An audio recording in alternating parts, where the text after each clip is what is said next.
ہمارا کینیڈا کا ایکسپیرینس میلاد شریف کے بارے میں اتنا پازیٹیو ہے کہ لوگوں کو پتہ ہی نہیں ہے کہ میلاد شریف سے ہم نے کتنے لوگوں کو مسلمان کیا ہے. ہمارے جو نیبر تھے اکثریت اس میں دوسرے مذہب کے لوگ، انہوں نے جب دیکھا کہ جناب خوبصورت بتیاں لگی ہوئی ہیں، they became curious. جب وہ ہم سے یہ پوچھنے آئے، ان سے ہمارا تھوڑا سا ڈائلاگ شروع ہوا. تو جاتے وقت ہم نے قرآن کریم کی انگلش ٹرانسلیشن ان کو تھما دی. صلاح الدین ایوبی کے دور میں میلاد شریف باقاعدہ ایز اے سیلیبریشن شروع ہوا. ان کو ضرورت اس لیے پڑی کیونکہ اسلام پوری دنیا میں پھیل چکا تھا. دیکھا کہ دوسری قومیں جو ہیں ان کے جو تہوار ہیں وہ کسی شخصیت سے منسلک ہیں. انہوں نے بولا کہ بھئی سب سے زیادہ جس شخصیت کا دن منانا چاہیے وہ تو رسول اللہ علیہ الصلوۃ والسلام ہے. میلاد کی اہمیت صرف اس بات میں ہے کہ حضور کریم علیہ الصلوۃ والسلام کا اسوہ حسنہ سنایا جائے. میلاد شریف از نتھنگ بٹ تبلیغی اجتماع. کوئی 250-300 عیسائی مذہب کے لوگ چرچ میں تھے. بخدا شاید ہی کوئی آنکھ ہو جس میں آنسو نہ آئے حضور کا سفر طائف سن کر. جین زی والے بچے ہیں، اب ان کے ذہن میں تو یہ آتا ہے کہ بس وہ دھم دھم دھم ہو رہا ہوگا، سلوکیاں جا رہی ہیں، نعرے بازی ہیں اور جھنڈے اچھالے جا رہے ہیں. تو یہ اتنا زیادہ جو منظرنامہ بدلا ہے، آپ نے جب آنکھ کھولی میلاد کے ماحول میں، نعت خوانی کے ماحول میں، تو وہ ماحول کیا تھا؟ 12 ربیع الاول خاص طور پر باقاعدہ سفید چاندنی بچھانا، گاؤ تکیے لگانا، پھول رکھنا،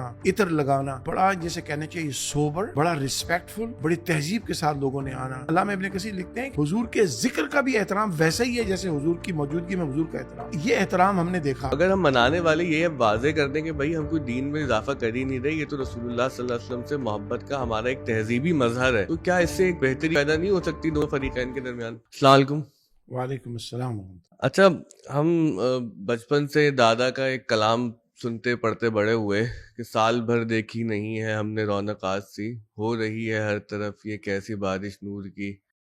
اور بھی عیدیں ہیں لیکن یہ حقیقت ہے ریاض، اصل میں جو عید ہے وہ عید ہے بس آج ہی.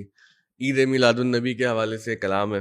تو ظاہر ہے کہ ہمارا جو ایک تہذیبی منظرنامہ رہا اور جو ہمارا ایک مذہبی کلچر رہا، اس میں تو عید میلاد النبی منانا بہت ہی مطلب نارمل تو نہیں کہوں گا اس کو، بلکہ بہت زیادہ جذبات سے اور بہت پیشن سے ہم مناتے تھے. لیکن جب اب زندگی میں آگے بڑھے اور پھر لوگوں کے خیالات اور افکار دیکھنا شروع کیے تو ہمیں بتایا گیا کہ بھئی یہ تو ایک بدعت ہے، یہ تو ایک ایسی عید ہے جس کا اسلام سے تو کوئی تعلق نہیں ہے، یا آپ لوگوں نے ایجاد کی ہے، اور پھر اس سے آگے بڑھ کر یہ کہ اس کو اصل قرار دے دیا باقی عیدوں کا. تو اب یہ سوال ہے تو بہت پرانا، آپ نے بھی اپنے بچپن سے سنا ہے، ہم بھی اپنے بچپن سننے، شاید ہمارے بچے اور آگے نسل در نسل یہ سوال ٹریول کرتا رہے گا. تو اب اس کے اندر جواب کے اندر کوئی آپ جب دیکھتے ہیں دنیا کو مذہبی نقطہ نگاہ سے اور سماجی نقطہ نگاہ سے، تو آپ کو کیا لگتا ہے کہ یہ جو عید ہم مناتے ہیں اس کی کیا حقیقت ہے اور کیا وجوہات ہیں منانے کی؟ بسم اللہ الرحمن الرحیم. سب سے پہلے تو آپ کا شکریہ مجھے ماشاء اللہ کہ ایک اچھی ٹاپک پہ بات کرنے کا موقع مل رہا ہے. دیکھیے، ایک تو اس کا بہت لمبا جواب بھی ہو سکتا ہے، لیکن میں مختصر جواب یہ دیتا ہوں کہ یہ عید اس طرح کی عید نہیں ہے جیسے عید الفطر ہے، عید الاضحیٰ ہے. یہ عید بیسیکلی لفظ ہے کہ جو ریپیٹ ہو. عید کے معنی ہے نا جو واپس آئے، ریپیٹ ہو، بار بار آئے. یعنی عید الفطر سال میں ہر بار ریپیٹ ہوتی ہے، عید الاضحیٰ تو کیونکہ نبی کریم علیہ الصلوۃ والسلام کا یوم پیدائش بھی ریپیٹ ہوتا ہے، اس لیے اس کو عید میلاد کہتے ہیں. اور اگر آپ کسی بھی عرب سے پوچھ لیں جناب کہ what is your birthday اور when your birthday is, تو وہ کہے گا مائی عید میلاد از آن سچ اینڈ سچ ڈے. یعنی عید میلاد کے معنی ہیں برتھ ڈے بیسیکلی. عید کے معنی خوشی کے بھی ہوتے ہیں. ہاں، عید کے معنی خوشی کے بھی ہیں، لیکن عید لغوی معنی کے اعتبار سے اگر دیکھا جائے نا تو یہی ہے کہ برتھ ڈے ہے. تو عید میلاد النبی کا مطلب ہے کہ نبی علیہ الصلوۃ والسلام کی برتھ ڈے ہے. اب اس کو بدعت کبھی بھی مسلمانوں نے اس طرح سے نہیں کہا جس طرح سے آج کل کے دور میں یا گزشتہ 100-150 سال میں شروع ہوا ہے.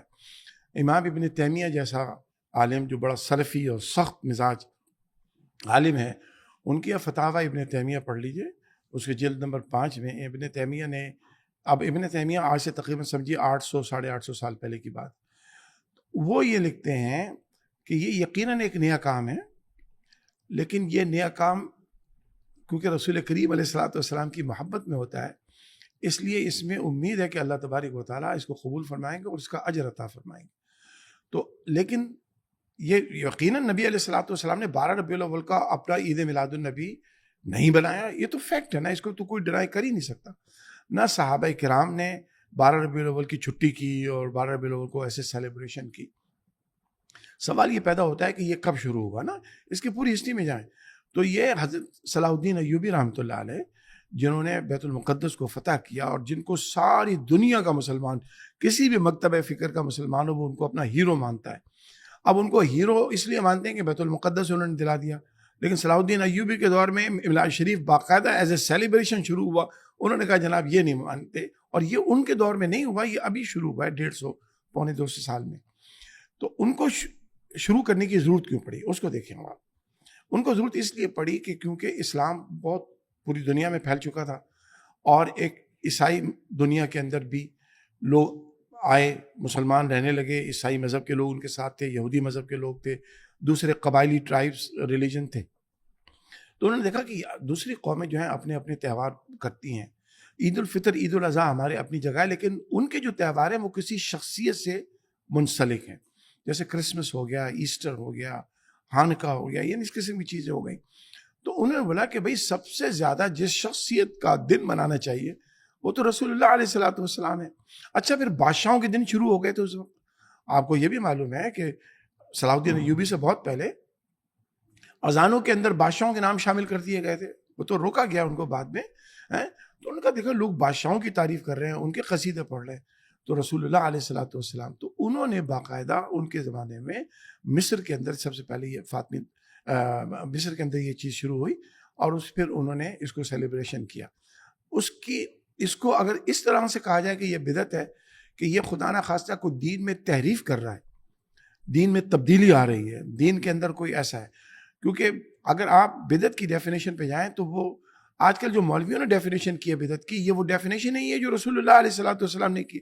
نبی کریم علیہ السلام نے فرمایا من احدث فی امرنا فہو رد.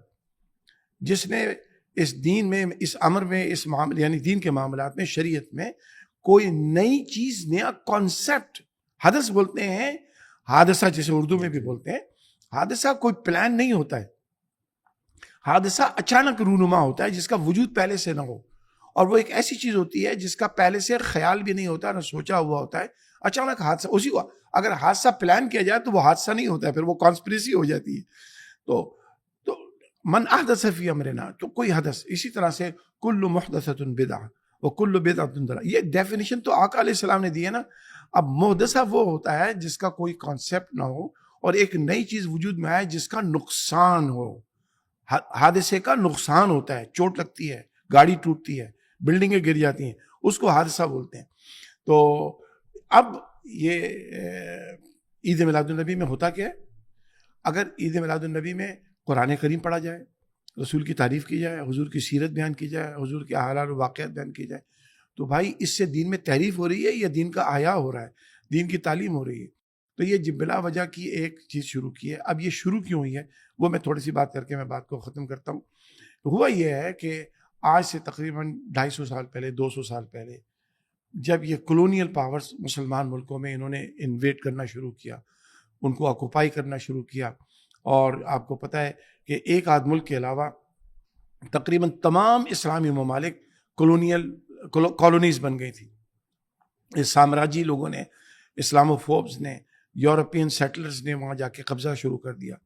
اب انہوں نے وہاں آ کے دیکھا کہ مسلمان چاہے کتنا ہی نالائق کیوں نہ ہو، نماز نہ پڑھ رہا ہو، دین کو سمجھ نہیں رہا ہو، لیکن اپنے نبی کے متعلق یہ ایک بات نہیں سن سکتا. یہ نبی کے معاملے میں بڑے، صلی اللہ علیہ وسلم، یہ بڑے جذباتی ہیں. تو انہوں نے اچھا، اب عیسائی مذہب میں تو آلریڈی آپ کو پتہ ہے تنزل ہے، یہ عیسائی خود مانتے ہیں. تنزل کس معنوں میں؟ کہ اب عیسیٰ علیہ السلام کی تعلیمات پر عیسائی مذہب کے ساتھ ان کی اٹیچمنٹ ویسی نہیں ہے جیسی آج سے 400 500 600 سال پہلے تھی. ٹھیک ہے نا؟ وہ بڑا ڈائلیوٹ ہوتا چلا جا رہا ہے.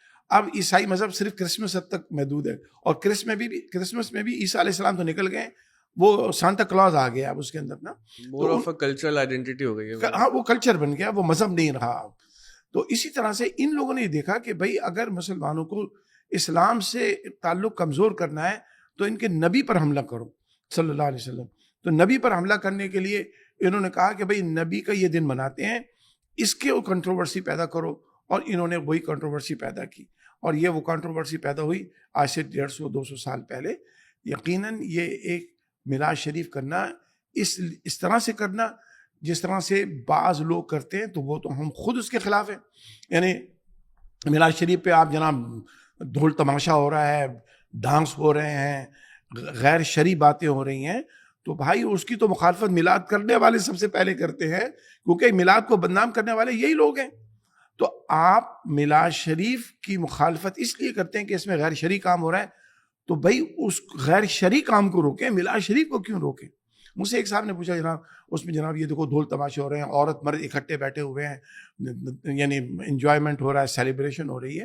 میں نے بولا یہ بتاؤ، میں سعودی عرب میں رہا ہوں اتنے سال، آپ جن کو اللہ نے توفیق دی ہے کعبہ شریف گئے، کعبہ شریف میں آپ جیبیں کٹتی ہیں، اعوذ باللہ. کعبہ شریف میں طواف کے دوران غیر محرم عورتوں کو جان بوجھ کے بعض گندے لوگ ہاتھ لگاتے ہیں ان کے جسموں کو. تو میں نے کہا اس کا مطلب ہے کہ ہم طواف بند کر دیں؟ ایک گندا کام اگر بیت اللہ کے سامنے ہو رہا ہے تو اس کا مطلب یہ تھوڑی کہ بیت اللہ کو ہم بند کر دیں اٹھا کے، اس کام کو روکے نا. تو اگر میلاد شریف کے نام پر کوئی غیر شرعی کام ہو رہا ہے تو غیر شرعی کام کی مخالفت تو سب کریں، ہم بھی کرتے ہیں اور ہم سب سے زیادہ کرتے ہیں. لیکن میلاد شریف تو سیرت النبی صلی اللہ علیہ وسلم کا پروگرام ہے، حضور کی آمد پر خوشی کا اظہار ہے، لوگوں کو حضور سے متعارف کرانے کا نام ہے. اگر آپ مجھ سے اور سوال کریں گے تو میں آپ کو بتاؤں گا کہ ہمارا کینیڈا کا ایکسپیرینس میلاد شریف کے بارے میں اتنا پازیٹیو ہے کہ لوگوں کو پتہ ہی نہیں ہے کہ میلاد شریف سے ہم نے کتنے لوگوں کو مسلمان کیا ہے.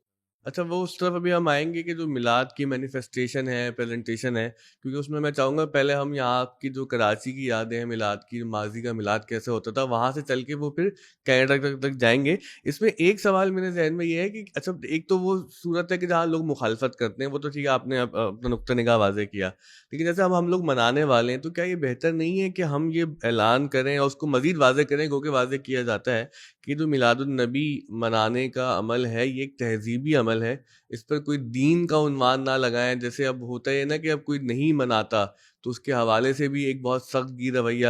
تو اگر ہم یہ بدعت کی ڈیفینیشن سامنے رکھیں تو وہ تو یہ ہے نا کہ دین میں کوئی اضافہ کریں گے تو وہ بدعت کا قانون لاگو ہوگا. تو اگر ہم منانے والے یہ واضح کر دیں کہ بھائی ہم کوئی دین میں اضافہ کر ہی نہیں رہے، یہ تو رسول اللہ صلی اللہ علیہ وسلم سے محبت کا ہمارا ایک تہذیبی مظہر ہے، تو کیا اس سے کوئی بہتری پیدا نہیں ہو سکتی دونوں فریقین کے درمیان؟ نہیں، یہ تو ہمیشہ ہم نے کہا ہے، میرے والد صاحب نے بھی یہاں پہ بھی یہ کہا ہے کہ دیکھیے نبی کریم علیہ الصلوۃ والسلام کا میلاد شریف تو ہم پورے سال کرتے ہیں. 12 ربیع الاول کو کرنا نہ فرض ہے، نہ واجب ہے، نہ یہ کوئی ایسی چیز ہے کہ جس کو قرآن نے کہا ہوگا کرو، اللہ نے کہا ہو، اللہ کے نبی نے کہا ہو. لیکن ہم اس لیے کرتے ہیں کہ دنیا کے اندر ایک جیسے ہم نے نا کلچر ہے، تہذیب ہے، ایک دنیا کا ایک سوسائٹی کا ایک نارم بن چکا ہے کہ جس دن جس موقع پر کوئی پرٹیکولر ایونٹ ہوتا ہے اس ایونٹ کو لوگوں سے متعارف کرانے کے لیے، اس کی اہمیت بتانے کے لیے، اس کے بارے میں آگاہی پیدا کرنے کے لیے اس دن وہ آرگنائز کرتے ہیں. کوئی ایونٹ ہوتا ہے، کوئی سیلیبریشن ہوتی ہے، کیونکہ اب دنیا کا، سوسائٹی کا، پوری دنیا کا، مسلمان دنیا کا نہیں، ایک مزاج، ایک سوسائٹی، ایک کلچر بن گیا ہے کہ اس دن کی اہمیت بتانا مقصود ہوتی ہے. تو یعنی 12 ربیع الاول کو کرنا نہ کو فرض ہے، اور کبھی کسی نے نہیں کہا کہ یہ فرض ہے، واجب ہے، جو نہیں کرتا ہے وہ گناہ گار ہے. بھائی نہیں کرتے، آپ نے، آپ کی مرضی ہے. یہ تو آپ کا نبی کریم علیہ الصلوۃ والسلام کے ساتھ کیسا تعلق ہے وہ اس کے اوپر ڈیپینڈ کرتا ہے. تو 12 ربیع الاول کو میلاد شریف کرنا ایک نہ صرف میرے نزدیک اس لحاظ سے ضروری ہے کہ آج اگر کسی شخصیت سے دنیا کو متعارف کرانے کی سب سے زیادہ ضرورت ہے وہ رسول اللہ علیہ السلام ہے. اور دیکھیں تہذیب بہت بڑی طاقت ہوتی ہے، اور جو بچوں کی کنڈیشننگ ہوتی ہے نا اس ماحول کے اندر، وہ اتنا زیادہ پاورفل ہوتا ہے کہ وہ آپ کوئی ان کو ٹیکسٹ کے ذریعے کوئی مطلب بول کے تو نہیں سکھا سکتے، تو وہ پورا ایک آئیڈیا ایک عمل میں آ جاتا ہے، تو بچے اس کے پروردہ ہوتے ہیں. اچھا اب یہیں سے ہم وہاں چلتے ہیں نا کہ آپ نے جب آنکھ کھولی یہاں پر مارٹن روڈ میں بغدادی مسجد میں محافل کیسے ہوا کرتی تھی، کیونکہ اب میں دیکھتا ہوں کچھ لوگ جو آپ کی عمر کے ہمیں ملتے ہیں نا وہ یاد کرتے ہیں کہ یار جب ہم نے محفل دیکھی تو چاندنی بچھائی جاتی تھی اور اگربتی لگائی، خوشبو ہے، ایک پاکیزگی کا ماحول، مطلب میلاد کا لفظ سن کے پاکیزگی کا ایک سیرین فیلنگ آتی تھی، پیسفل فیلنگ آتی تھی کہ لوگ بیٹھ کے درود شریف پڑھ رہے ہیں، قرآن خوانی ہو رہی ہے، میلاد ہو رہا ہے، صلاۃ و سلام ہو رہا ہے. لیکن اب جو ہماری نئی نسل ہے وہ جب میلاد کا میرے خیال سے دیکھتی ہے، اور جو بچے مجھ سے بات کرتے ہیں جو جین زی والے بچے ہیں اب، ان کے ذہن میں تو یہ آتا ہے کہ بس وہ دھم دھم دھم ہو رہا ہوگا، سلوکیاں جا رہی ہیں، نعرے بازی ہیں اور جھنڈے اچھالے جا رہے ہیں. تو یہ اتنا زیادہ جو منظرنامہ بدلا ہے اس نے ہمارے پوری قوم کی نفسیات پہ بڑا ایک منفی اثر مرتب کیا ہے. تو ہم آپ سے سننا چاہتے ہیں کہ آپ نے جب آنکھ کھولی میلاد کے ماحول میں، نعت خوانی کے ماحول میں، تو وہ ماحول کیا تھا؟ ہاں، یہ بڑا اہم سوال ہے، اور یہی آج کل لوگوں کو سمجھنا چاہیے کہ دیکھیں جب ہم بچپن سے الحمدللہ ہم نے تو علماء کے درمیان آنکھ کھولی ہے، انہی کے درمیان ہماری پرورش ہوئی ہے. یعنی جب میلاد شریف ہوتا نا، چاہے وہ 12 ربیع الاول کو ہو یا سال کے کسی، ہمارے یہاں تو ہر مہینے ہوتا تھا میلاد شریف، تو 12 ربیع الاول خاص طور پر باقاعدہ سفید چاندنی بچھانا، گاؤ تکیے لگانا، پھول رکھنا، کیوڑا جو ہے نا وہ ان کے کیا بولتے ہیں چھڑکنے والی جو تھی ان کے خوشبو کے لیے، خوشبو کے لیے عطر لگانا، اور بڑا یعنی بڑا جیسے کہنا چاہیے سوبر، بڑا ریسپیکٹفل، بڑی تہذیب کے ساتھ لوگوں نے آنا. آج کل تو ہم لوگ اتنے بدتمیز ہو گئے ہیں نا کہ بھئی ہمیں یہی نہیں مانا کہ ہم رسول کریم علیہ الصلوۃ والسلام کے ذکر کی محفل میں آ رہے ہیں. تو اب ہمارے ہاں وہ یہ چیز ایک کلچر اس معنوں میں بن گیا ہے کہ جیسے دنیا کے اور پروگرام ہوتے ہیں یہ بھی ایک پروگرام. میلاد شریف کا اتنا تقدس ہوتا تھا کہ میلاد شریف میں جب لوگ بیٹھ جاتے تھے تو اس میں کسی کی آواز تک نہیں آتی تھی. اسی لیے علامہ ابن کثیر رحمۃ اللہ علیہ نے یہ فرمایا ہے کہ جس طرح سے صحابہ کرام رسول اللہ علیہ الصلوۃ والسلام کی موجودگی میں ان کا ادب کرتے تھے، یعنی بالکل خاموشی سے حضور کا ذکر سنتے تھے، مؤدب ہو کے حضور کا ذکر سنتے تھے. علامہ ابن کثیر لکھتے ہیں کہ یہ حضور کے ذکر کا بھی احترام ویسا ہی ہے جیسے حضور کی موجودگی میں حضور کا احترام تھا. تو یہ احترام ہم نے دیکھا الحمدللہ. علماء کرام تقریر کرتے تھے، مجال تھا کہ کوئی اس میں کوئی تقریر شور مچا دے، کوئی ادھر ادھر دیکھ لے، ایسے خوشی یعنی بالکل خاموشی کے ساتھ سننا. تو اصل میں ادب ہماری تہذیب سے نکلتا جا رہا ہے. اب ہمارے یہاں وہی مغربی تہذیب کا انفلوئنس اتنا بڑھ گیا ہے کہ ہمارے یہاں فرینکنیس آ گئی ہے. ابا کو بھی اب نام لے کے پکارنے لگے ہیں، بہت جگہ فیشن آ گیا ہے نا ہمارے یہاں، ابا کو بھی اب وہ نام لیتے ہیں جناب. تو جب وہ ابا کا بھی ادب نہیں سیکھا، بڑوں کا بھی ادب نہیں سیکھا، تو رسول اللہ کو تو دیکھا ہی نہیں ہے انہوں نے صلی اللہ علیہ وسلم، تو پھر وہ حضور کا ادب وہ کیسے کریں گے؟ آج اگر وہ اپنے ماں باپ کا بھی ادب کریں اور بڑوں کا ادب بھی سکھایا جائے اور پھر ان کو بتایا جائے کہ رسول اللہ علیہ الصلوۃ والسلام وہ ہیں جو کائنات میں سب سے زیادہ ادب جن کے سامنے ہے، جن کے سامنے آواز کو ریز کرنا اللہ نے فرما دیا تھا سارے اعمال تمہارے ضائع کہ تمہیں پتہ بھی نہیں رہے گا. تو وہ ادب ہمارے یہاں سے بدقسمتی سے نکل گیا ہے. اس لیے اب میلاد کی محفلوں میں روحانیت نہیں ہے، فیشن ہے. اب وہاں پر دکھاوا ہے، بڑے بڑے اسٹیج لگا کے بڑے بڑے پیروں کی تصویریں لوگ لگا دیتے ہیں، ہے نا. بھائی تم پیر کا پروجیکشن کیوں کر رہے ہو؟ رسول اللہ کی بات کرو بھائی. ہیں آپ نے اپنے مولوی صاحب کی پروجیکشن کیوں؟ رسول اللہ علیہ السلام کی بات کریں. تو ہمارے زمانے میں آج کل بھی زمانہ تو سبھی وہی ہے، لیکن ہمارے بچپن کے دور میں کبھی بھی ہم نے یہ نہیں دیکھا کہ اسٹیج کے اوپر پیر صاحب کی تصویر لگی ہو یا مولوی صاحب کی تصویر لگی ہو، یعنی فلاں زندہ ہے، فلاں پیر، یہ وہ نہیں. صرف رسول اللہ علیہ الصلوۃ والسلام کے روضہ مبارک کی تصویر ہے، کعبہ شریف کی تصویر ہے نا. اس قسم کی باتیں ہوتی تھیں.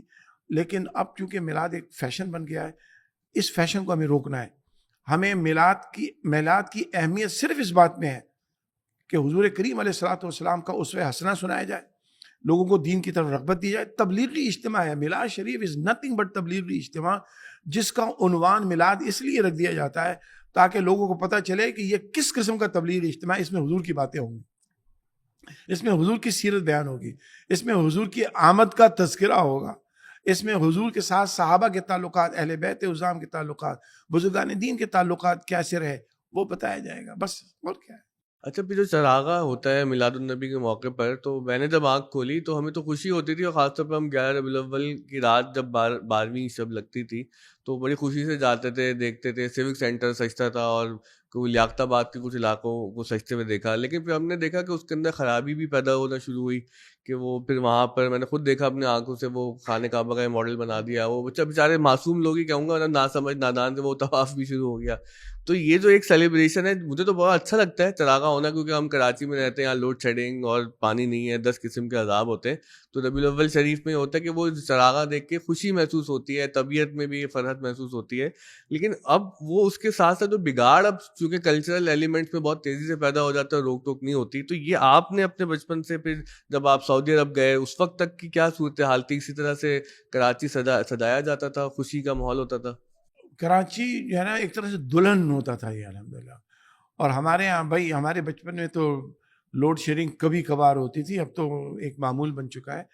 اور عید میلاد النبی کے اوپر جتنی بھی بڑی گورنمنٹ بلڈنگز ہیں، یہاں کے پی ٹی کی بلڈنگ ایسی خوبصورت سجتی تھی، پی ڈی سی کیا بولتے، پی ڈی سی بولتے کیا بولتے، پی آئی ڈی سی، وہ بلڈنگ بڑی خوبصورت سجتی تھی. ٹاور کے اس کے پاس جو بلڈنگیں ہیں سرکاری دفاتر ہیں صدر کا اسٹیٹ لائف والی بلڈنگ. ہاں یہ سب بلڈنگیں بہت سی تھی. حبیب بینک, مطلب یہ ساری بلڈنگیں بہت خوبصورتی سے سجائی جاتی تھیں, اور پھر پبلک جو اپنا یعنی گورنمنٹ اپنے لیول پہ یہ رکھتی تھی. اچھا دیکھیے وہ چراغا اس لیے ہوتا ہے, اب لوگ کہتے ہیں جناب چراغا کرنے کی کیا ضرورت ہے, کسی بیوہ کی شادی کرا دو. بالکل اس عورت کا زیادہ حق ہے, کسی یتیم کی پرورش کرنا, یہ بہت ضروری چیزیں ہیں.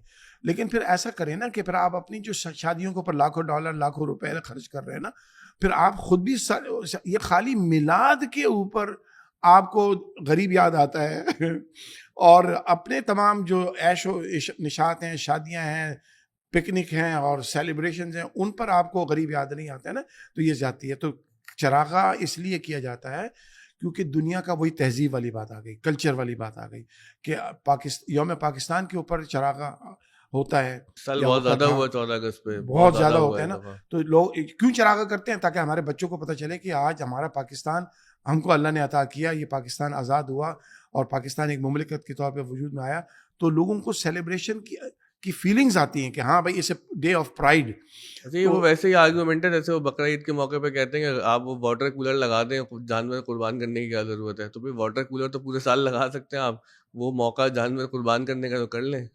یہی وہ ایک سوچ ہے کہ جو اصل میں دین سے ہٹانے والی سوچ ہے نا, کہ آپ دین کے نام پہ کوئی کام نہ کریں, ویسے کام کر لیں. بھائی غریب کی مدد کرنا تو ہمارے دین میں تو فرض ہے, ضرورت مند کی ضرورت کو پورا کرنا. حضور نے فرمایا مسجد میں اعتکاف سے بہتر ہے کہ تم کسی غریب کی جا کے مدد کرو, کسی ضرورت مند کی مدد کرو. تو یہ تو ہمارے دین کا فلسفہ ہے. لیکن اس طرح سے دین کے نام پہ کٹوتی کر کے آپ کو غریبوں کی, دوسروں کی مدد کرنا, یہ ایک دین سے ہٹانے کی ایک سازش ہے, ایک انڈائریکٹ سازش ہے. چراغا اس لیے ہم کرتے ہیں کہ 14 اگست کو بھی چراغا ہوتا ہے, 23 مارچ کو بھی کسی زمانے میں ہوتا تھا, آپ کی شادی بیاہ پہ بھی چراغا ہوتا ہے, آپ کے اور دوسرے برتھ ڈے سیلیبریشنز ہوتے ہیں بچوں کی وہ پہ کرتے ہیں. تو رسول کریم علیہ الصلوۃ والسلام تو سب سے زیادہ معزز, محترم, مبارک ہیں. ان کے سیلیبریشن ہم اس لیے کرتے ہیں تاکہ لوگوں کو بتایا جائے, تعلیم دی جائے, عام اویئرنیس کی جائے. جی. جب آپ سعودی عرب چلے گئے تو وہاں پر جن سالوں میں ربیع الاول آتا تھا تو وہاں تو کچھ اس طرح نہیں ہوتا, تو وہ کیا گھروں میں محافل کیا کرتے تھے, وہ کیسے ربیع الاول ہوتے تھے سعودی میں؟ ہاں دیکھیں اب سعودی عرب کا اب جو حال ہو رہا ہے وہ سب کو نظر آ رہا ہے نا. تو یقیناً وہاں پر کیونکہ میلاد شریف کے بارے میں ان کے عقیدے کے مطابق یہ نہیں منانا چاہیے, لیکن الحمدللہ وہاں گھروں میں تو میلاد شریف ہوتا تھا اور ابھی بھی ہوتا ہے. لوگ ریگولرلی ہوتا ہے, سب کو پتہ ہی ہے, پرائیویٹ طور پر اپنے گھروں میں کرتے ہیں. خود سعودی کرتے ہیں, خود سعودی, سارے سعودی اس عقیدے پہ نہیں ہے کہ میلاد شریف شرک و بدعت ہے. سارے سعودی, اچھے سعودی بھی موجود ہیں, میں ان کے درمیان رہا ہوں, میرے بچے وہیں پیدا ہوئے الحمدللہ, اور مجھے بڑی خوشی ہے کہ اللہ تعالیٰ نے مجھے موقع دیا کہ میں ہزاروں سعودی لوگوں کا میں استاد ہوں الحمدللہ. یونیورسٹی میں پڑھاتے تھے, پڑھاتا رہا ہوں میں یونیورسٹی میں. تو لیکن اب چونکہ وہاں پر ان کا ایک عقیدہ ہے, اس کا پھر لازمی طور پہ رسپیکٹ ہمیں کرنی پڑتی تھی. تو گھروں میں میلاد شریف ہوتا ہے اور بڑی اچھی گیدرنگز ہوتی ہیں. خود سعودیوں کے گھروں میں, سعودی جو میلاد شریف کے قائل ہیں ان کے گھر میں ہوتا رہا ہے. لیکن اب انشاءاللہ العزیز وہ دور آ رہا ہے جب وہاں کانسرٹ ہو سکتے ہیں, تو میلاد بھی شروع ہوگا انشاءاللہ بہت جلد. ہاں وہ تو اب سب کو آزادی دینے کا فیصلہ انہوں نے کر لیا ہے.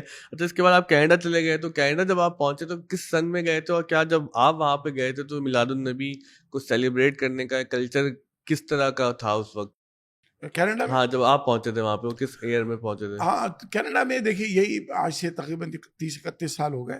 تو جب میں وہاں گیا اور ہم نے میلاد شریف پہلا دفعہ ربیع الاول آیا تو ہم نے میلاد شریف کیا, تو بڑے فتوے آ گئے جناب کہ شرک ہے, بدعت ہے, یہ ہے, کیسے, کیونکہ وہاں کبھی بھی کسی نے پبلکلی میلاد شریف نہیں کیا تھا.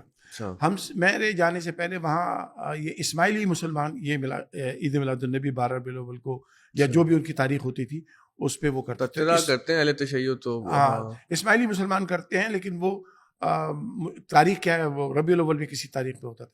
تو اسماعیلی لوگ کرتے تھے. اس کے علاوہ کوئی کسی کا عید میلاد النبی وہاں نہیں ہوتا تھا. ایون اس وقت شیعہ کمیونٹی بھی, کیلگری کی میں بات کر رہا ہوں, شیعہ کمیونٹی تو بہت چھوٹی تھی, اب تو خیر کافی لوگ وہاں پر بڑی کمیونٹی ہو گئی ہے. تو ان کے ہاں بھی اگر محدود اپنے امام بارگاہ میں وہ کر لیتے تھے. لیکن جب ہم پہنچے الحمدللہ, کس ایئر میں آپ گئے وہاں پہ؟ 95. 95 ٹھیک. 95 میں جب میں گیا ہوں تو وہاں پر میں نے دیکھا کوئی میلاد شریف کا کوئی کانسیپٹ نہیں ہے کسی کمیونٹی میں نے سنا ہے کہ اسماعیلی کمیونٹی ایک ہال میں پروگرام کرتی ہے. لیکن اس کے بعد پھر ہم نے کہا بھئی میلاد شریف تو ہونا ضروری ہے. سعودی عرب میں 7 سال ہم نے میلاد شریف اپنے گھر میں پڑھ لیا کرتے تھے, باہر نہیں ہوتا تھا. لیکن الحمدللہ ہم نے وہاں پر میلاد شریف درس قرآن کے نام پہ کیا ہے. ہم درس قرآن کے نام پہ لوگوں کو بلاتے تھے, اور دیکھیں درس قرآن میں بھی وہی ہوتا ہے جو میلاد شریف میں ہوتا ہے. آپ نے ٹائٹل ہی چینج کیا ہے نا, کام تو وہی ہو رہا ہے. میلاد شریف میں کیا ہے, قرآن پڑھا جا رہا ہے, حضور کی سیرت بیان کی جا رہی ہے, حضور کی حدیث بیان کی جا رہی ہے, نماز کی رغبت دلائی جا رہی ہے. میلاد شریف میں بھی یہی ہوتا ہے نا. علماء تقریر کرتے ہیں تو وہ کوئی الٹی سیدھی باتیں نہیں کرتے, وہ دین کی باتیں کرتے ہیں. تو ہم درس قرآن ٹائٹل رکھ دیتے تھے, لیکن کرتا ہوتے تھے میلاد شریف ہوتا تھا. لوگ آتے تھے سارے, صلاۃ و سلام بھی ہم پڑھتے رہے وہاں پر, نعت خوانی بھی کرتے رہے, لیکن ہم ٹائٹل درس قرآن کرتے تھے. تو اسی طرح سے جب کینیڈا میں گیا تو وہاں نہیں تھا. تو پھر اس میں الحمدللہ یہ میرے والد کی, میرے پیر مرشد کی الحمدللہ یہ تربیت تھی کہ پھر ہم نے پھر ڈٹ کے مقابلہ کیا نا. وہ شرک و بدعت کے فتوے دینے والے جو تھے نا, پھر میں نے ان کو کہا کہ میں نے کہا دیکھیے آپ ایسا کیجئے, فیس بک پہ نہ لکھیں, آپ نہ ای میل بھیجیں, آپ میرے سامنے آ جائیں, ہم لوگ بات کرتے ہیں, ڈائلاگ کرتے ہیں, تاکہ آپ کو ہم بتائیں کہ بدعت کیا چیز ہے اور میلاد شریف کیا چیز ہے. تو پھر میں نے $10,000 کے انعام بھی رکھے تھے. میں نے کہا میں تمہیں $10,000 دوں گا کیش, کیونکہ الحمدللہ میری جاب اللہ نے مجھے ہمیشہ ایگزیکٹو پوزیشن میں رکھا. IBM سے میں ریٹائر ہوا ہوں, تو میں نے کوئی مسجد کی امامت اور خطابت تو ہمارا والنٹیئر ہے, وہ تو ہمارے خون میں دین کی خدمت ہے. ہم نے دین کے ذریعے پیسے نہیں کمائے. تو جب ان کو میں چیلنج کرتا تھا کوئی سامنے تو آیا نہیں, کیونکہ میں ان سے یہ کہتا تھا کہ تمہاری بدعت میں گراؤں گا تو پھر تم کو ہم بتائیں گے میلاد شریف کیا ہے. ابھی بھی دیکھیں, اور الحمدللہ یہ کووڈ نے تو بہت ہی ہیلپ کر دی نا. کووڈ کے بعد تو ساروں کا بدعت کا کانسیپٹ چینج ہو گیا. ہاں یہ کووڈ حالانکہ بڑی مصیبت تھی وہ ہمارے لیے, لیکن کووڈ نے بدعت کی ڈیفینیشن چینج کر دی. وہ کیسے دیکھیں نا, ہمارے نبی کا حکم ہے, سنت ہے, شریعت ہے, با جماعت نماز میں آپ نے کندھے سے کندھا ملا کے کھڑے ہونا ہے. یہ ریکوائرمنٹ ہے نماز کی. اگر آپ فاصلے سے کھڑے ہوں, نماز ہی نہیں ہوتی ہے, شیطان بیچ میں گھس جاتا ہے. ہم نے تو 2 میٹر ڈسٹینس سے نماز پڑھی ہے با جماعت 2.5 سال, ایک آدھ دن کی بات بھی نہیں ہے, اور سب نے پڑھی ہے. جو میلاد کو بدعت کہتے ہیں انہوں نے بھی پڑھی ہے. تو میں کہتا ہوں یہ تم نے یہ کام کیا, یہ تو خلاف سنت کیا, 1400 سال مسلمانوں کی طریقے کے خلاف کیا, شریعت کے حکم کے خلاف کیا. کیوں کیا؟ اس لیے کہ ضرورت تھی. اگر نہ کرتے تو وہ کنٹیجیس وائرس پھیلتا چلا جاتا. اس کو روکنے کے لیے ہم نے عیسائی ڈاکٹروں کی بات مان لی کہ 2 میٹر سے ڈسٹینس سے نماز پڑھ لو. میں نے بولا اگر کووڈ کی بیماری کو روکنے کے لیے اس ضرورت کے تحت آپ 2 ڈسٹینس سے شریعت کے خلاف نماز پڑھ سکتے ہیں, تو آج تو حضور سے متعارف کرانے کی جتنی ضرورت ہے شاید اس سے پہلے کبھی ضرورت ہو. مغربی دنیا میں قرآن پر بعد میں حملہ ہوتا ہے, نبی پر پہلے حملہ ہوتا ہے. یہ مغربی دنیا میں نے تو اس کو فیس کیا الحمدللہ, فیس ٹو فیس. وہ نبی صلی اللہ علیہ وسلم پہ سب زیادہ حملے کرتے ہیں, بعد میں قرآن کا نمبر آتا ہے. تو آج تو حضور سے متعارف کرانے کی ضرورت ہے. اب حضور سے متعارف ہم ہر جمعے کو بھی کرتے ہیں, تقریریں ہوتی ہیں اور موقع بھی ہوتے ہیں, لیکن وہاں کی ایک تہذیب بھی ہے, اور اب تو ساری دنیا کی ایک ہی تہذیب ہے کہ خاص اوکیجنز کے اوپر سیلیبریشن کرتے ہیں. اب میں آپ کو بتاتا ہوں کہ ہم کینیڈا میں الحمدللہ یہ چراغا جو ہے نا, کس طرح سے ہمیں دین پھیلانے میں, دین کی دعوت دینے میں, 12 ربیع الاول کو چراغا کرنے پر, بتیاں لگانے پر اس نے ہماری کیسے مدد کی. تو ہماری وہاں کیلگری میں جو مسجد ہے, 12 ربیع الاول کو الحمدللہ ہم اپنی پوری مسجد سجاتے ہیں. تو جب پہلی دفعہ ہم نے اس کو سجایا, اور ہر سال کرتے ہیں الحمدللہ, تو ہمارے جو نیبر تھے سب اکثریت اس میں عیسائی مذہب کے مانوں کی, یا دہری ہیں یا عیسائی ہیں یا سکھ ہیں یا دوسرے مذہب کے لوگ ہیں. تو انہوں نے جب دیکھا کہ جناب یہ تو بتیاں لگی ہیں, خوبصورت بتیاں لگی ہوئی ہیں, تو دے بیکیم کیوریس. تو آؤٹ آف کیوریاسٹی وہ آئے, جناب what is going on here, this is not Christmas, کیونکہ وہاں چراغا ہوتا ہے تو کرسمس پہ ہوتا ہے. یہ آج ربیع الاول تو کرسمس کا سیزن ہی نہیں تھا اس زمانے میں, تو ربیع الاول جولائی وغیرہ میں آ رہا تھا. تو ہم نے ان کو بتایا کہ بھائی آج ہمارے نبی کی پیدائش کا دن ہے, it is the birthday of prophet صلی اللہ علیہ وسلم.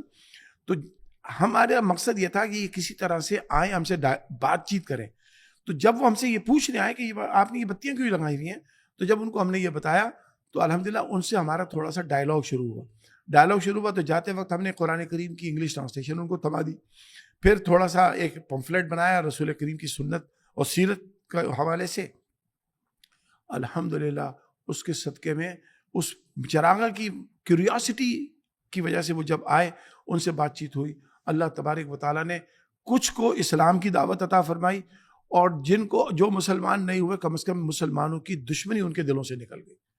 تو یہ چراغا کی برکت تھی کہ اس کے نتیجے میں یعنی اس چراغا کو ہم نے دعویٰ کے لیے استعمال کیا اور اس کے نتیجے میں حضور کی بات کو ہم نے لوگوں تک پھیلایا.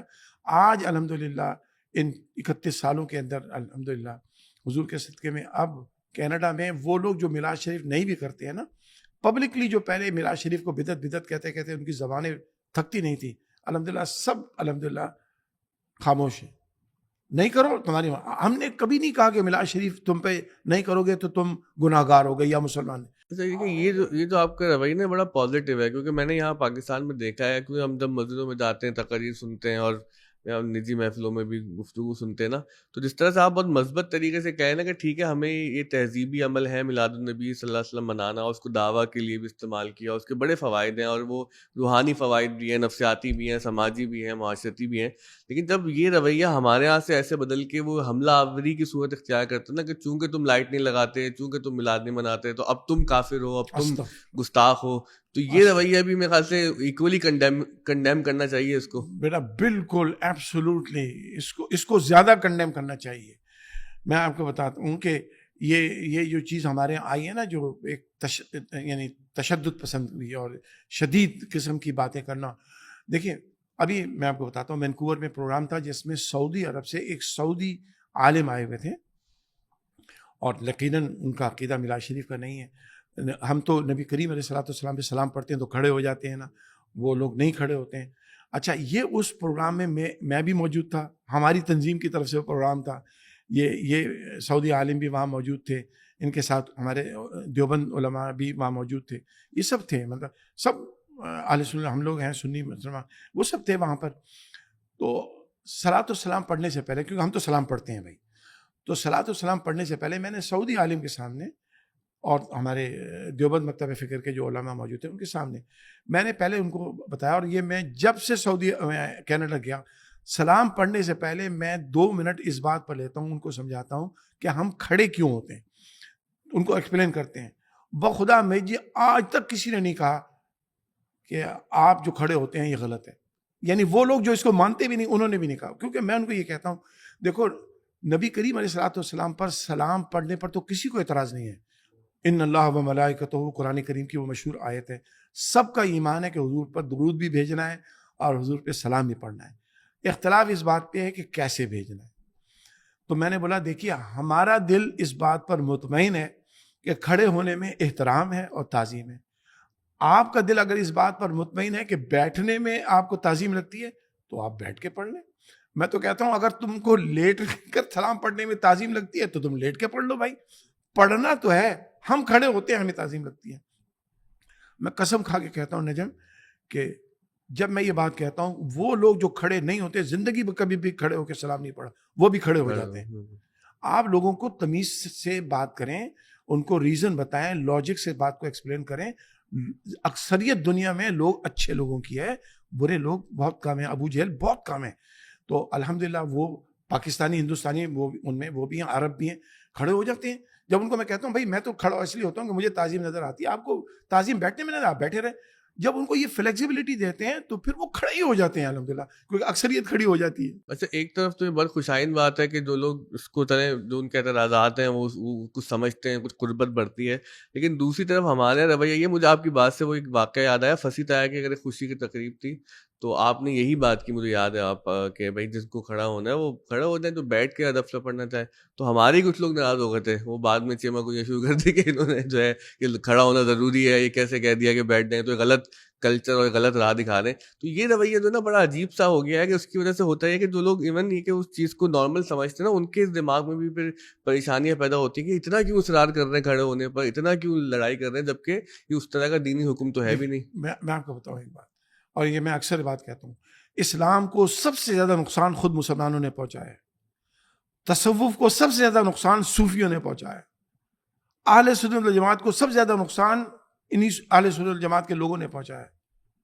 وجہ اس کی یہ ہے کہ جب آپ نے ایک چیز کو پیش تو کیا، لیکن اس پیش کرنے کی نہ آپ کے پاس لاجک ہے، نہ آپ اس کو صحیح طرح سے ایکسپلین کر پاتے ہیں، نہ آپ کے پاس وہ تعلیم ہے. بس آپ کے پیر صاحب نے، آپ کے مولوی صاحب نے کہہ دیا کھڑا ہونا جو ہے وہ ضروری ہے. بھائی کیوں ضروری ہے؟ آپ کو یہ بتائیں نا، آپ کیوں ضروری ہے؟ اور جو کھڑا نہیں ہو رہا ہے اس کے لیے آپ کیوں ضروری بنا رہے ہیں؟ دیکھیں، شریعت اللہ اور اس کے رسول علیہ الصلوۃ والسلام کا اختیار ہے. شریعت نہ مولوی کا اختیار ہے، نہ پیر صاحب کا اختیار ہے. شریعت اللہ نے قرآن بتایا اور خود نبی علیہ الصلوۃ والسلام نے بتایا، حضور کے صحابہ، حضور کی اہل بیت نے اس کو سمجھا. یہ چیزیں جو ہے نا، یہ شریعت بناتی ہیں. اب مجھے یہ بتائیے، شریعت میں کہیں بھی یہ ریکوائرمنٹ نہیں ہے کہ حضور پر سلام پڑھنے کے لیے کھڑے ہونا لازمی ہے. یہ کوئی ریکوائرمنٹ نہیں ہے. ہم کھڑے ہوتے ہیں کیونکہ ہمیں محسوس ہوتا ہے، ہمارا ایمان ہے کہ اس میں احترام ہے. کیونکہ ہم پاکستانی ترانے کے لیے کھڑے ہو جاتے ہیں، کینیڈین ترانے کے لیے کھڑے ہو جاتے ہیں، کوئی دوسرا بڑا آدمی آتا ہے اس کے احترام میں کھڑے ہو جاتے ہیں. تو آقا علیہ الصلوۃ والسلام تو سب سے زیادہ احترام والے ہیں. تو جس طرح سے آقا کا احترام ہے، اسی طرح آقا کے ذکر کا بھی احترام ہے، آقا علیہ الصلوۃ والسلام کے اوپر درود السلام پڑھنے کا بھی احترام ہے. ہم اس احترام میں کھڑے ہو جاتے ہیں. اگر کوئی بیٹھا رہے اس کو اللہ کے واسطے اس کو مت کہیں کہ تم مسلمان نہیں رہے یا تم گستاخ ہو گئے. اس کو رغبت دلائیں، اس کو سمجھائیں کہ کھڑے ہونے میں احترام کیوں ہے اور بیٹھے رہنے میں آپ کو احترام کیوں نہیں لگ رہا. لیکن اگر اس کو لگ رہا ہے، یاد رکھو ہر شخص کا تعلق اللہ کے ساتھ براہ راست ہے. اللہ کو جواب دیں ہیں، ہم مولوی صاحب کو جواب دے نہیں ہیں. ہم کیتھولک نہیں ہے کہ پریسٹ کے تھرو اللہ کے پاس جائیں گے نا. ہمارا اللہ سے براہ راست رابطہ ہے. یاد رکھیے، خود نبی کریم علیہ الصلوۃ والسلام نے فرمایا ہر انسان کا صراط مستقیم اللہ کے ساتھ ہے. ہر انسان کا سیدھا راستہ اللہ کی طرف جاتا ہے. ہم رسول کے طریقے پر صراط مستقیم پہ رہتے ہیں. یاد رکھیں، رسول کا طریقہ ہے. اللہ سے تعلق تو ہر ایک کا براہ راست ہے نا. وَإِذَا سَأَلَكَ عِبَادِي عَنِّي فَإِنِّي قَرِيبٌ. اللہ ہمارے قریب ہے. ہم نبی کے طریقے پہ مانگتے ہیں، نبی کے وسیلے سے مانگتے ہیں. تو یہ کہنا کہ تم کھڑے نہیں ہوئے، تم گستاخ ہو گئے، اس سے اہل سنت جماعت کو نقصان پہنچا ہے. اس تشدد پسندی سے، اس شدت پسندی سے ہم نے اپنے ہی مسلک کو، اپنے ہی عقیدے کو، اپنے ہی معاملات کو ہم نے کمزور بنایا ہے. میں الحمدللہ، میں یہ بڑے کوئی فخر کی بات نہیں ہے، اس رب کا احسان ہے، نبی پاک کی لانے پاک کا صدقہ ہے، ہمارے مرشد کی تربیت ہے. ہم نے خاندانی لوگ جو دوسرے مقادب فکر کے تھے ان کو اسی طرح سے پیار اور محبت سے اور لاجک سے اور دلیل سے قائل کیا. آج وہ کھڑے ہو کے سلام، جنہوں نے زندگی بھر صلاۃ و سلام نہیں پڑھا، آج وہ صلاۃ و سلام کینیڈا میں پڑھتے ہیں. میں ایک واقعہ سناتا ہوں. فصیح الدین صاحب آئے ہوئے تھے. یہ ہمارا بہت پرانا، تقریباً میں سمجھوں 27-28 سال کی بات ہو گئی ہے. تو ڈاؤن ٹاؤن ٹورانٹو میں بہت ایکسپینسو ایک ہال ہے، اس کو بولتے ہیں CNE centre, queen Elizabeth theatre کے نام سے. تو وہاں پر پروگرام ہو رہا تھا اور فصیح الدین صاحب نے نعت پڑھی. مختصر یہ کہ صلاۃ و سلام جب پڑھا، ہم نے کھڑے ہو کے پڑھا، تو اچھا ہال بہت بڑا تھا، آڈیٹوریم اسٹارٹ تھا. پیچھے کی لائٹیں بند تھی اسٹیج کے. وہاں تو ایسے ہی ہے نا کہ اسٹیج پہ لائٹ ہوتی ہے، پیچھے تھوڑا سا ہلکی لائٹ ہوتی ہے، ڈم لائٹ ہوتی ہے. تو صلاۃ و سلام پہ نا ایک عورت کی چیخنے کی زور سے آواز آئی، بہت زور سے. میں ڈر گیا. میں نے کہا شاید یہ بیچاری کوئی عورت گر گئی ہے، اس کو چوٹ لگی. اتنی زور سے آواز آئی کہ پورا ہال گونج گیا. بہرحال مختصر صلاۃ و سلام جب ختم ہوا تو ہم نے دیکھا ایک عورت روتی ہوئی اوپر کی سیٹوں سے نیچے اسٹیج کی طرف آ رہی. تو میں سمجھا یہی وہ عورت ہے جو شاید گری ہے، چوٹ لگی. وہ اسٹیج پہ سیدھے آ گئی اور روتی رہی. روتے ہوئے اس نے سب کے سامنے، فصیح الدین صاحب بھی تھے، میں تو وہاں میری تقریر تھی، تو سب کے سامنے کہتی ہے سہروردی صاحب. اور میں نے ان کو یہی بتایا کہ جو کھڑے ہو کے پڑھنا چاہے وہ کھڑے ہو کے پڑھے، جو بیٹھ کے پڑھنا چاہے بڑے بیٹھ کے پڑھے. ہم کو رسول پاک کی تعظیم ہے، اس لیے ہم کھڑے ہوتے. کہنے لگی مجھے کینیڈا آئے ہوئے 18-19 سال ہو گئے. جب سے ہم پاکستان میں کھڑے ہو کے صلاۃ و سلام پڑھتے تھے، لیکن جب میں کینیڈا آئی مجھے یہ بتایا گیا یہ کھڑے ہو کے سلام پڑھنا جو ہے بدعت اور شرک ہے. تو میں نے 18 سال اپنے نبی پر سلام نہیں پڑھا. آج آپ نے سمجھایا ہے تو میں رو رہی ہوں کہ میں نے 18 سال زندگی کے ضائع کیے. یہ اس عورت کے الفاظ ہیں. کیونکہ مجھے کنفیوز کر دیا گیا تھا کہ کھڑے ہو کے سلام پڑھنا شرک و بدعت ہے، تو میں نے 18 سال اپنے نبی پہ سلام نہیں پڑھا ہے. آج آپ نے جس طرح سے سمجھایا ہے، آج میں نے کھڑے ہو کے سلام پڑھا ہے تو میں رو رہی ہوں کہ میں نے 18 سال اپنے نبی پہ صلاۃ و سلام کھڑے ہو کے نہیں پڑھا. تو لوگوں کو سمجھاؤ، لاجک سے سمجھاؤ، دھونس سے، دھاندلی سے، کفر اور شرک کے فتووں سے، گستاخی نبی کے فتووں سے آپ سمجھائیں گے، ریئیکشن ہوگا، وہ قریب آنے کے بجائے اور دور ہو جائیں گے۔ اچھا، ایک چیز جو آپ نے کہی میلاد النبی صلی اللہ علیہ وسلم کے ذریعے رسول اللہ صلی اللہ علیہ وسلم کا تعارف پہنچانا. اب جیسے مسلمانوں میں جب ہم تعارف پہنچاتے ہیں تو اس کی الگ اپروچ ہوتی ہے، کیونکہ اب سب کو پتہ ہوتا ہے کہ بھائی اب ہم ایک لاجک پہ، ایک تھیری پر، ایک دین پر ایمان رکھتے ہیں تو ایسے بات کرنی ہے. تو جب یہ پیغام آپ غیر مسلموں کے سامنے رکھتے ہیں تو اس کا کیا طریقہ کار بہتر ہوتا ہے؟ اور پھر اس کے ذریعے جو لوگ مسلمان ہوئے تو آپ کو کیا لگتا ہے کہ وہ کیا وجوہات تھی مسلمان ہونے کی؟ دیکھیے، سب سے اہم ترین وجہ مسلمان ہونے کی ہے کہ آپ رسول کریم علیہ الصلوۃ والسلام کا وہ کردار پیش کرتے ہیں لوگوں کو جو رحمت للعالمین والا کردار ہے. میں نے شاید پچھلے پوڈ کاسٹ میں بھی شاید اس کا ذکر کیا ہو کہ 9/11 2001 میں جب نیو یارک میں ٹیررزم ہوا تو میں ایک چرچ میں زندگی میں پہلی دفعہ عیسائیوں کی عبادت میں شامل ہوا، کیونکہ ان کی سنڈے ورشپ تھی، اس میں گیا. لیکن عیسائیوں کی عبادت میں شامل ہونے کا مطلب یہ نہیں ہے کہ میں نے کوئی ان کی طرح سے عبادت شروع کر دی تھی. میں بیٹھ کے سنتا رہا. جب تقریر کا وقت آیا تو عیسائی پادری نے تقریر کرنے کی بجائے مجھ سے تقریر کرائی، یہ مطلب تھا. ان کے باقی جو ان کے طریقہ کار ہے وہ انہوں نے کیے. تقریر جب میں نے کی تو میں نے حضور کریم علیہ الصلوۃ والسلام کا سفر طائف سنایا. میں نے ان کو یہ بتایا کہ رحمت للعالمین ہمارے آقا، ہی از اے mercy of Allah, he is a mercy of God. وہ خالی مرسی ہمارے لیے نہیں ہے، وہ تمہارے لیے بھی مرسی ہے. اور پھر میں نے ان کو بتایا کہ تم میں اور ہم میں صرف ایک فرق ہے، باقی کوئی فرق نہیں ہے. وہ یعنی عیسائی تھے سارے، ان کی زندگی میں پہلی دفعہ انہوں نے کسی مسلمان سے یعنی سنڈے ورشپ کے اندر وہ تقریر سن رہے تھے. میں نے کہا تم میں اور ہمیں ایک ہی فرق ہے. ہمارے قرآن نے یہ کہا ہے کہ کان الناس امۃ واحدہ، اللہ نے تمام انسانیت کو ایک امت واحد پیدا کیا ہے. اور پھر اس کو جو تقسیم کیا ہے وہ تعارف ہے نا، وہ اس لیے کیا ہے کہ تاکہ ایک پہچان ہو جائے، معرفت ہو جائے. میں نے کہا آپ میں ہمیں فرق یہ ہے کہ رسول اللہ علیہ الصلوۃ والسلام آپ کے بھی نبی ہیں اور میرے بھی نبی ہیں. وہ ساری کائنات کے رسول ہیں، وہ رحمت للعالمین تمہارے لیے بھی ہیں، میرے لیے بھی ہیں. تم میں اور میرے میں فرق یہ ہے کہ میں نے ان کو اللہ کا رسول مان لیا ہے، تم نے ابھی مانا نہیں ہے. بس اتنا سا فرق ہے. جس دن تم مان لو گے تم بھی ہماری طرح سے ہو جاؤ گے. ہاں، بس اتنا سا فرق ہے. تو یہ جب رسول کریم کا سفر طائف سنایا، نجم اس چرچ کے اندر، تاریخی چرچ تھا، 9/11 2001 کی بات ہے، 25 ستمبر 2001. میں تاریخ بھول نہیں سکتا کیونکہ زندگی میں پہلی دفعہ کسی عیسائی مذہب کے لوگوں کے درمیان، یہ اسی مہینے جب 9/11 ہوا ہے، 25 ستمبر کو انہوں نے مجھے چرچ میں بلایا اور کہا کہ آپ آ کے تھوڑی سی بات کریں. 11 تاریخ ہے یا 25 تاریخ ہے؟ ہاں، 25 ستمبر 2001. تو اس میں جب میں نے حضور اس میں تقریباً کوئی 250-300 عیسائی مذہب کے لوگ چرچ میں تھے اس سنڈے ورشپ میں. بخدا شاید ہی کوئی آنکھ ہو جس میں آنسو نہ آئے حضور کا سفر طائف سن کر. ہم نے اپنے نبی کو صحیح طریقے سے ان کو بتایا نہیں ہے. یہ بڑا اہم یہ نا کہ اس وقت تو مسلمانوں سے عجیب نفرت تھی، بہت زیادہ بھوچال تھا دنیا بھر میں. بالکل. میں بتاؤں کینیڈا میں مسجدیں لوگوں نے بند کر دی، کیلگری میں تمام مسجدیں بند کر دی. اس زمانے میں ہماری مسجدیں نہیں تھیں اس زمانے میں. اب تو مسجدیں ہماری تو 2010-6 سے شروع ہوئی ہیں تو، لیکن مسجدیں بند کر دی. لوگ خائف تھے. میں الحمدللہ، یہ پھر وہ بات آ جائے گی کہ میں اپنے منہ میاں مٹھو بننے والی بات نہیں ہے.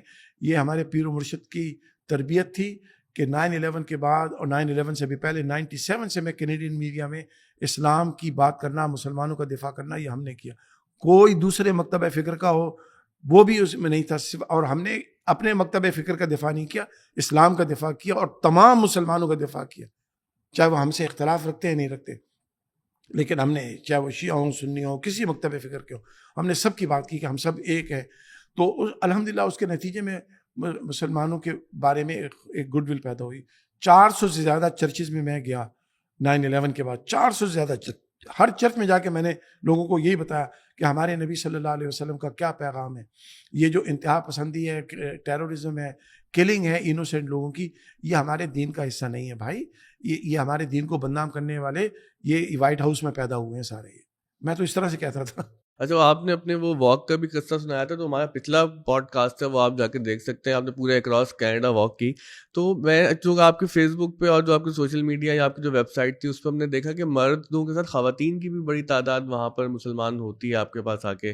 تو یہ کس طرح سے پھر آپ لوگ کنیکٹ کرتے ہیں وہ، مطلب کیونکہ خواتین نیچرلی مذہب کی طرف انکلینیشن تو زیادہ ہوتی ہے، وہ ہم کسی بھی سوسائٹی میں دیکھیں، ہاں بالکل. تو وہ پھر وہ کس طرح سے آپ لوگ یہ شیور کرتے میک شیور کرتے ہیں کہ جو خواتین ہیں ان کے جو مسائل بھی کچھ الگ ہوتے ہیں اور کچھ ظاہر ہے کہ ان کے اپروچ بھی کچھ الگ سی ہوتی ہے دین کے حوالے سے، تو ان کو پھر دعوت کے لیے کوئی الگ سے آپ لوگوں کا اپروچ ہوتی ہے، میتھڈ ہوتا ہے؟ الحمدللہ دیکھیے جو اللہ کے نبی صلی اللہ علیہ وسلم نے ہمیں شریعت دی ہے نا، ہمیں اس کی پابندی کرنا ضروری ہوتی ہے. تو ہمارے یہاں محرم اور نامحرم کا جو بہت امپورٹنٹ کانسیپٹ ہے اس کو ہم قائم رکھتے ہیں. تو ہمارا پورا ہر مسجد میں عورتوں کا ایک سیکشن الگ ہوتا ہے، مردوں کا سیکشن الگ ہوتا ہے. تو عورتوں کے سیکشن کی انچارج عورت ہی ہوتی ہے، کوئی خاتون ہوتی ہیں، کوئی بچی ہوتی ہے. اور پھر وہ جو عورتیں مسلمان ہوتی ہیں تو ان کو کلمہ شریف تو ہم پڑھا دیتے ہیں، اس کے بعد پھر ان کا تعلق جو ہوتا ہے وہ ویمن سیکشن میں ہی رہتا ہے. اور پھر وہ ان کو کہا جاتا ہے کہ بھئی ہماری یہ خاتون ہے، یہ استاد ہیں، لڑکیوں کی استاد ہیں، لڑکیوں کو عورتیں ہی پڑھاتی ہیں.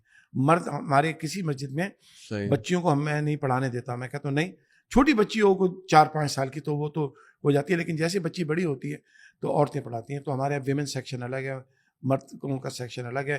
عورتوں کو عورتیں ہینڈل کرتی ہیں، مردوں کو مرد ہینڈل کرتے ہیں. پھر جو نو مسلم عورتیں ہوتی ہیں پھر ان کی تربیت الحمدللہ وہ عورتیں ہی کرتی رہتی ہیں. تو آپ کو نہیں وہ ریزنس کیا آپ کو لگتے ہیں کہ بھائی کہ وہ ہوتے ہیں کہ کچھ پوائنٹس ہوتے ہیں انسان کی زندگی میں، کیونکہ مذہب کی تبدیلی بہت بڑا فیصلہ ہے کہ آپ کو اس کے بعد بہت سے سوشلی ریپرکیشن کا سامنا کرنا ہے، گھر والوں سے لڑنا ہے، سماج سے ایک عجیب سا رشتہ نیا پیدا ہو جاتا ہے، پھر انسان کی نفسیات پہ بہت تبدیلی واقع ہوتی ہے. تو میں یہ سمجھنا چاہ رہا ہوں کہ جو لوگ مذہب تبدیل کر کے اسلام میں آتے ہیں تو آپ نے اس پہ غور کیا ہے کہ وہ کیا کیا پوائنٹس ہوتے ہیں کہ جہاں پر وہ فیصلہ کر لیتے اتنا بڑا؟ دیکھیے اسلام کی طرف کنورجن کی 3 جو میں نے دیکھی ہیں وہ 3 سچویشنز بنتی ہیں. ایک شادی بنتی ہے جو سب سے زیادہ کامن ہے کہ بھئی آپ لڑکی دوسرے مذہب کی ہے، لڑکا مسلمان ہے، یا لڑکا دوسرے مذہب کا ہے، لڑکی مسلمان ہے، تو وہ ایک دوسرے کے ساتھ کنڈیشن لگا لیتے ہیں کہ بھئی مسلمان ہو گئے تو شادی مسلمان ہوگی. ہونا ضروری ہے. تو شادی ایک بہت بڑا ریزن بنتا ہے کنورجن کا. دوسرا ریزن بنتا ہے کہ آپ نے مطالعہ کیا، آپ نے پڑھا، آپ کو نظر آیا تو آپ نے اس میں کیوریاسٹی ہوئی، آپ نے قرآن کریم پڑھنا شروع کیا، اسلام کا پڑھنا شروع کیا، تو آپ ایک علمی آپ کے اندر ایک ریوائول ہوئی، سمجھ آئی اور آپ نے اسلام قبول کر لیا. یہ ایک دوسرا ریزن ہے. تیسرا ریزن جو ہے نا وہ بڑا زبردست ریزن ہے، وہ ہے اسلام سے نفرت. یہ اسلام سے نفرت بعض لوگوں کے لیے اللہ کی رحمت بن جاتی ہے، وہ ریئیکشن میں مسلمان ہو جاتے ہیں کہ یار یعنی 9/11 کے بعد بہت سارے لوگ مسلمان ہوئے تھے جبکہ مسلمانوں کے خلاف نفرت عروج پہ تھی. کیونکہ وہ جو بعض لوگ ہوتے ہیں بڑے کیوریس ہوتے ہیں، وہ کہتے ہیں یار یہ مسلمانوں کو اتنا لتاڑا لگایا جا رہا ہے، اتنا ان کو کوسا جا رہا ہے، ان سے اتنی نفرت پیدا کی جا رہی ہے، وائی؟ تو لیٹ می اسٹڈی، رائٹ. اور پھر وہ مسلمانوں کو دیکھتے ہیں کہ یار ان سے بلا وجہ نفرت ہو رہی ہے، یہ تو اچھے لوگ ہیں، ان کی یہ ہسٹری ہے، یہ انہوں نے کام کیا ہے. تو پھر وہ ریئیکشن میں وہ کہتے ہیں نہیں پھر ہم نے بھی ان کے ساتھ ہی آنا ہے. تو یہ 3 صورتحال ہے. شادی سب سے بڑا ہے، دوسرا علمی معاملات ہوتے ہیں، تیسرا ریئیکشن ہوتا ہے کہ پھر وہ جناب تم اگر وائٹ سپریمیسسٹ ہو ہیں تو اگر مسلمانوں کے اندر بھی کچھ ایسے تشدد پسند لوگ آ گئے ہیں تو اس کا مطلب یہ نہیں ہے کہ اسلام بھی ایسا ہی ہے، تو اسلام تو بڑا اچھا ہے. تو وہ اس ریئیکشن میں اسلام کا مطالعہ کرتے ہیں نا، تو پھر اس کے نتیجے میں ان کو آگاہی ہو جاتی ہے، پھر وہ مسلمان ہو جاتے ہیں. تو یہ نفرت بھی بعض لوگوں کے لیے اچھی چیز نہیں ہے، میں جسٹیفائی نہیں کر رہا ہوں، اچھی چیز نہیں ہے، لیکن بعض دروازہ کھولتی ہے ان کے لیے تو وہ پھر اللہ تعالیٰ ان کو وہاں تک پہنچاتا ہے. اچھا آخری سوال میرا یہ کہ دیکھیں جب ہم مسلمانوں کے حوالے سے دیکھتے ہیں نا کہ بھئی کہ امت واحدہ ہیں، اللہ تعالیٰ نے اللہ پہ یقین رکھتے ہیں، رسول اللہ صلی اللہ علیہ وسلم ہمارے نبی ہیں، ایک دین ہے، لیکن جب ہم اندر سے اپنی صورتحال دیکھتے ہیں تو ایسا لگتا نہیں ہے، کیونکہ ہم امت کی بات تو ضرور کرتے ہیں لیکن جتنی زیادہ نفرتیں آپس میں مسلمانوں نے بڑھا لی ہیں. اور ایک تو وہ چلیں یہ کہ مین جو اسٹریم فرقے ہیں ان کے درمیان نفرتیں. پھر آپ فرقوں کے اندر چلے جائیں تو وہاں پہ اب نئی نئی دکانیں کھل گئی ہیں اور نئے نئے پلاٹس بک رہے ہیں وہاں پہ. تو اگر اندر سے انٹرنلی ہم خود اپنے آپ کو اتنا کمزور کر چکے ہیں تو اس میں ہم یہاں پاکستان جیسے جو تھرڈ ورلڈ ممالک ہے نا کہ یہاں پہ تو قانون کی بھی حکمرانی نہیں ہے. آپ کے یہاں مغرب میں تو فائدہ یہ ہے کہ قانون کی حکمرانی تو ہے, اخلاق کی کوئی تو وہاں پر تھیری ہے, وہ ہم اس کو اخلاق سمجھے نہ سمجھے. یہاں تو صرف یہ ہے کہ اللہ کے ڈر سے ہی سوسائٹی تھوڑی بہت چل جاتی ہے جتنی بھی چل رہی ہے. تو جس طرح سے ہم اندر سے ٹوٹ پھوٹ کا اور انتشار کا شکار ہیں, تو یہ ہمارے جو بڑے علماء ہیں, جو ہمارے سرپرست ہیں اس امت کے, ان کو لگتا نہیں ہے کہ ہم کتنا نقصان پہنچا رہے ہیں کہ وہاں مت جاؤ, اس کی کتاب مت پڑھو, وہاں نماز پڑھنے چلے گئے تو تمہارا ایمان زائل ہو گیا, وہ بات سن لی تو نکاح ٹوٹ گیا. نکاح اتنے ٹوٹتے ہیں یہاں پہ. تو یہ سب تماشا دیکھ کے جو ہمارے جو بچے نا وہ دین سے بہت بیزار ہو رہے ہیں. اور افسوس یہ ہے کہ علماء جو ہے نا یہ سوال سننے کے لیے بھی زیادہ تیار نہیں. اللہ ماشاء اللہ کچھ لوگوں نے بڑا اچھا کام شروع کر دیا ہے. تو ان کو اگر آپ سمجھائیں کہ یہ جو آپ اندر سے ہمیں نقصان پہنچا رہے ہیں, تو آپ تو نئے نئے مسلمان باہر مغرب میں کرتے رہیں گے, یہاں سے لوگ جو ہے وہ دین سے باہر ہوتے رہیں گے. بیٹا یہ تو ایک پورا پوڈ کاسٹ اس پہ ہونا اس پہ اگلا ہم ایک پوڈ کاسٹ الگ سے کرتے ہیں. کیونکہ یہ بہت اہم ہے اور آئی ایم ویری پیشنیٹ اس کے بارے میں, اور میں اس پہ الحمدللہ بہت ووکل انداز سے میں بات کرتا ہوں. میں نے جیسے شروع میں ایک بات کہی تھی نا, اسلام کو سب سے زیادہ نقصان مسلمانوں نے پہنچایا, تصوف کو سب سے زیادہ نقصان صوفی نے پہنچایا, اہل سنت والجماعت کو سب سے زیادہ نقصان انہی نے پہنچایا جو اپنے آپ کو کٹر سنی ٹن سنی کہتے ہیں نا. ان لوگوں نے بیڑا غرق کر دیا سنیوں کا. دیکھیے اب تو تقسیم ہمارے یہاں یہ, پہلے تو ہوتا تھا نا کہ ہمارے یہاں ایک بڑے فرقے تھے, شیعہ تھے, سنی تھے, دیوبندی, سلفی, بریلوی, اس طرح سے. اب تو یعنی فرقوں کے اندر فرقے بنتے چلے جا رہے ہیں. خود سنی عقیدے کے لوگ جو ہیں وہ تقسیم ہو چکے ہیں اور ایک دوسرے کو کافر اور مشرک یعنی اتنے بڑے بڑے فتوے دینا شروع کر دیے.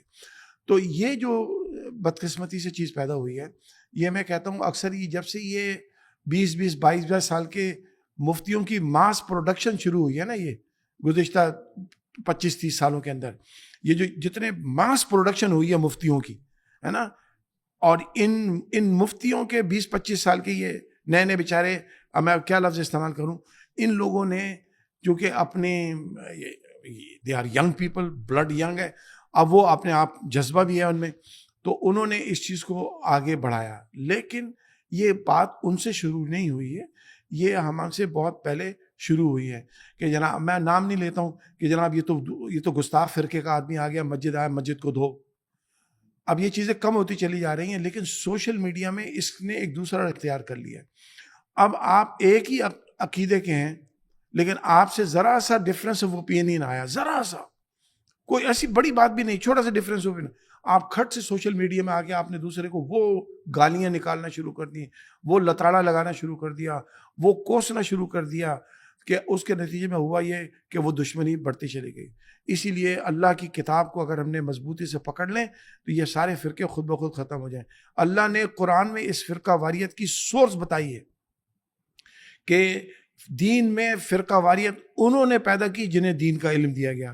یہ دارالعلوموں سے پڑھ کے 20-25 سال کے نئے مفتی بنتے ہیں, اور انہوں نے پڑھ لیا, لازمی طور پر پڑھ لیا.